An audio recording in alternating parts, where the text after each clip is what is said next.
Hello students, welcome back to the Abhiyan IAS academy. Students, कुछ दिनों पहले हमने बात की थी एक टॉपिक की, बहुत इंपॉर्टेंट टॉपिक था ट्रॉपिक लेवल्स।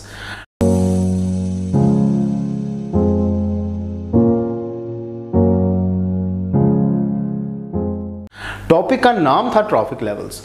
तो स्टूडेंट्स, हमने एक चीज़ उसमें मैंने आपको बताई थी, ट्रॉपिक लेवल पे क्या होता है। एक ट्रॉपिक लेवल से दूसरी ट्रॉपिक लेवल, तीसरी ट्रॉपिक लेवल, फिर last higher order trophic level पर जाते जाते what happens basically an organism, उसको पता है an organism basically in order to have the much more food across the trophic levels. अगर हम देखे जाए ट्रॉपिक लेवल 1 पे क्या होता है, ट्रॉपिक लेवल 1 पे basically you have the grasses और द प्लांट्स।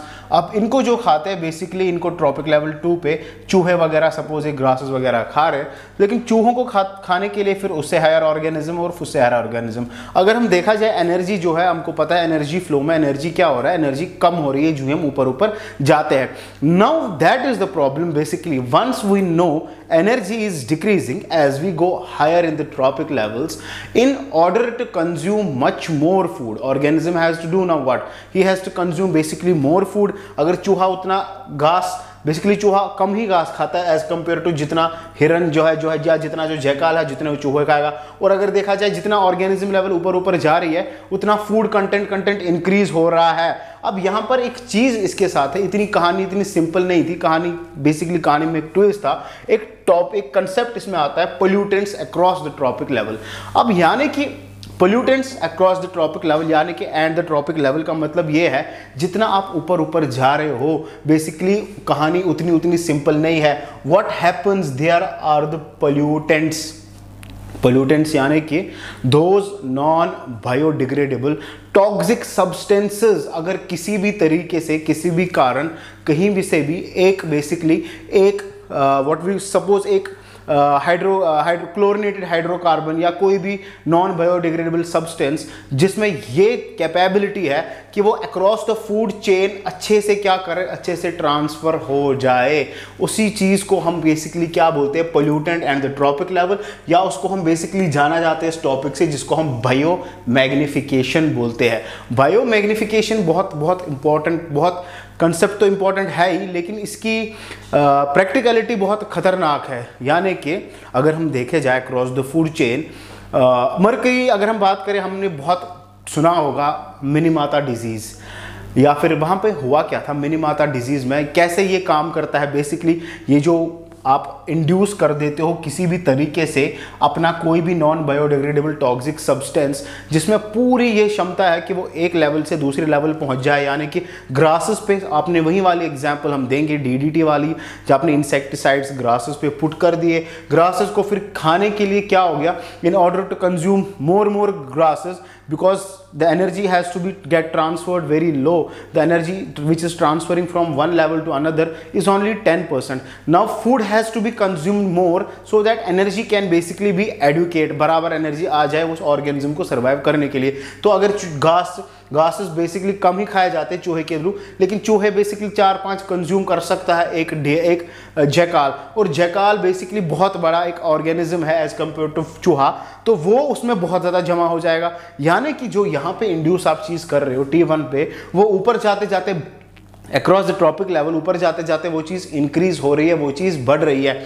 अगर देखा जाए T4 तक जाते जाते अगर सपोज आपने ये 10 यहाँ पे 10 ग्राम्स डाले हुए और दूसरे पे सपोज यहाँ पे आपने 5 ग्राम्स डाले हुए, वो जाते जाते 25 ग्राम होगी, 25 के बाद वो 50 होगी, 50 के बाद वो 500 होगी। तो इंक्रीज हो रही है ये लेवल, किसकी लेवल, इसकी लेवल जो आपने टॉक्सिक सब्सटेंस डाला था, और हर किसी लेवल पे इसका इंक्रीज होने को हम बायो कॉन्सेंट्रेशन बोलते हैं, या फिर हम इसको हर लेवल पे इंक्रीज होने को बायो एक्यूमुलेशन बोलते हैं। एक लेवल पे जब ये यहाँ पे चला जाता है कोई भी आपने नॉन बायोडिग्रेडेबल टॉक्सिक सब्सटेंस डाला, we call it as bioaccumulation. Once this toxic substance, याद रखिएगा, once this toxic substance enters the food chain via the trophic level 1, here it is getting accumulated now here it is called as, this accumulation is called as, यहाँ पे इसको हम bio accumulation बोलते हैं। और once this, या फिर bio concentration बोलते हैं, once this concentration increases across the, जो ये कंसंट्रेशन बढ़ जाती है हर लेवल पे across the trophic level,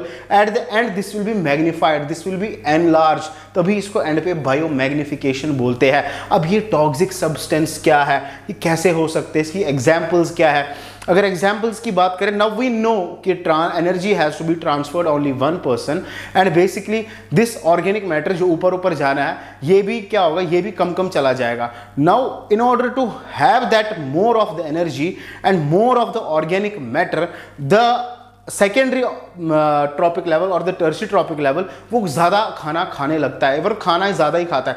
Gauss's will be less consumed by the any organism. Let's take about these rat, but rat is bigger than the grasses, it will be consumed by bigger organism. So food organic matter is basically going higher, but energy is basically decreasing as per the second law of thermodynamics, that no energy transformation is 100% efficient। 100% energy नहीं पहुंच सकती, एक level से दूसरी level नहीं transfer होती, जबकि क्या होता है, कुछ एनर्जी जरूरी है, इट्स इंपॉर्टेंट, कुछ एनर्जी विल बी लॉस हो जाएगी। कैसे? via the respiration, via the metabolic activities, while converting this plant substance into the animal substance। अब क्या है, अब ये खाना जो है ये ऊपर ऊपर जा रहा है, यानी कि जो आपने यहाँ पे चीज डाली हुई थी, नॉन बायोडिग्रेडेबल टॉक्सिक वेस्ट डाला हुआ था, वो क्या हो रहा है, that is getting increased across the level.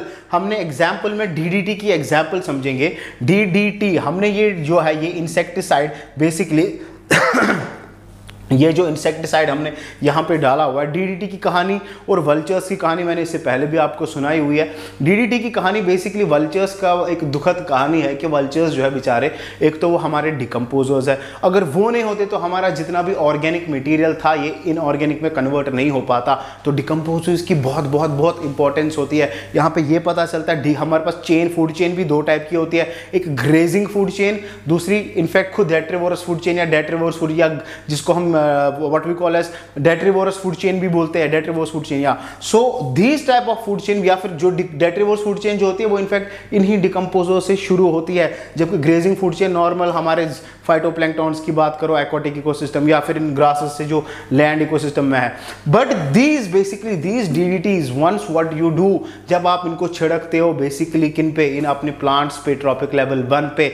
अब ये एक्यूमुलेट हो गया ट्रॉपिक लेवल 1 पे, अब इसको ट्रॉपिक लेवल 1 पे आपने बहुत ज्यादा घास है, आपने घर घास, basically you have sprayed this DDT into this grass, and now what happens, a deer will come or a goat will come or a sheep will come or a rat will come and they will try to eat this grass। now इसके अंदर ये grass जा रहा है, या यूं कहो इसके अंदर ये DDT एक्यूमुलेट हो गया। अब ये DDT इसके अंदर चला गया, इसने बहुत ज्यादा घास खाया, यानी कि थोड़ा ओवर एक्यूमुलेशन हो गई। अब इसने जो ट्रांसफर करना है अपने आप को, यानी कि इसको जो खाने जकाल आएगा, उसके पास पूरा बड़ा घोट होगा, उसके पास एज कंपेयर टू जितनी छोटी ग्रास थी, तो घोट बड़ा होने का मतलब और डीडीटी उसके पास ज्यादा होगा, जितना मतलब ये हुआ कि ऊपर जाते जाते डीडीटी कंटेंट लेवल इंक्रीज हो रहा है, तो ग्रास खाएगा, ऊपर जाएगा, वहां पर और इंक्रीज होगा। तो पता चला घोट ने जब, या फिर जैकाल ने जब डीडीटी खाया तो उसने बहुत कंज्यूम किया। Ultimately jackal will be eaten by top carnivores. Lion ले लो, लायन को जब खाना है तो उसने पूरे जकाल को खाया, उसकी बॉडी में, इस बेचारे को पता नहीं कि मेरे बॉडी में कितना डीडीटी एक्यूमुलेट हो चुका है। वो जो ट्रांसफर हुआ था यहाँ से by the any how anthropogenic और एनी एक्टिविटी नेचुरल और एनी मैन मोटिवेटिंग एक्टिविटी, तो यहाँ से क्या हुआ, T4 पे जब ये शेर बेचारा मर गया तो इसको डिकम्पोज करने वल्चर जैसे ऑर्गेनिजम्स आते हैं। तो वल्चरों ने बेसिकली क्या किया, डिकम्पोज करते करते अल्टीमेटली वो बेचारे डीडीटी खा रहे हैं, because that is accumulated in the lion, and vultures are basically dying. That is why vulture population is decreasing. That is why vultures are becoming day by day extinct, and IUCN has put them into the extinct category। भाई लोग, अगर ये vulture खत्म हो गए तो कौन decompose करेगा, कौन शेर को जो बेसिकली ऑर्गेनिक मैटर को इनऑर्गेनिक में कन्वर्ट करेगा? ये प्रॉब्लम है vultures के साथ, DDT के साथ। और this topic is known as, this concept is known as biomagnification. ऐसे स्वॉर्ड फिश की एग्जाम्पल ले लो। स्वॉर्ड फिश में क्या है बेसिकली, अगर मर्क्यूरी देखा जाए मर्क्यूरी जो है, mercury basically it is found very very less in the less amount, trace amount of mercury is found in the ocean waters. But what happened once this mercury by any means, किसी भी तरीके से mercury जो है वो phytoplanktons या फिर जू प्लैंक्टॉन, चलो फाइटोप्लैंक्टॉन्स में चले गए. अब phytoplankton is a food for what? Phytoplankton is a food for very small fishes, and these fishes are basically doing what? They are now having those phytoplankton. It's a nutrient for fishes. They are having this phytoplankton, or indirectly they are having the mercury. They are consuming this poisonous mercury. Now what happens? This mercury जो ये खा रहे हैं fishes, इस indirectly इस mercury को खा रहे हैं, ये छोटी छोटी मछलियाँ. अब इन छोटी छोटी मछलियों को कौन खा रहा है? बड़ी मछलियाँ. बड़ी मछलियों को शार्क्स खा रहे हैं. तो देखा जब गया तो पता चला शार्क्स की बॉडी में मर्क्यूरी कंटेंट हाई पाया गया है. Mercury is a poisonous. Now what happened? These sharks were found to be having the highest mercury content in their bodies across the full food chain. This has increased at each tropic level from phytoplanktons which was already in the oceans, जहाँ पे आपने mercury induce किया है. और यही चीज़ हो गई मिनीमाता में. मिनीमाता एक जगह है जहाँ पे basically which is very famous, which is in fact we can say infamous for this incident. हुआ क्या था? 1932 से लेके 1956 तक एक सिलसिला, 1956 तक एक सिलसिला चलता रहा. एक कंपनी है, what was that doing? That was basically उसका जो इंडस्ट्रियल वाटर था, मिनीमाता डिजीज, याद रखिएगा ये बहुत फेमस है, मिनीमाता डिजीज. मिनीमाता डिजीज में क्या हुआ था? मिनीमाता डिजीज में जापान में एक कोस्टल एरिया जिसको मिनीमाता बे बोलते हैं, वहाँ पे देखा गया 20-25 साल लोगों को पता नहीं चला भाई उनके साथ क्या हो रहा है.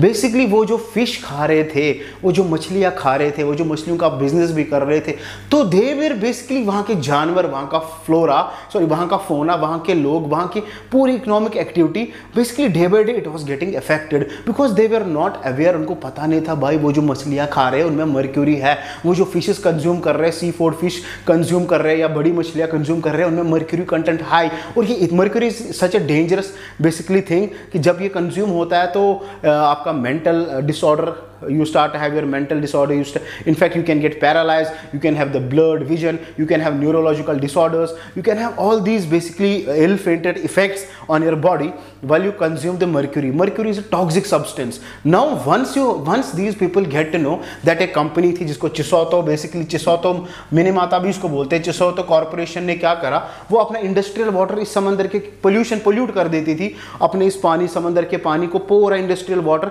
इसमें मिथाइल मर्क्यूरी जो था सारा इसमें डाला जाता था. तो पता चला in fact they were putting also sulphide mercury in the water which was later on getting metabolised into this what you call as mercury, methyl mercury.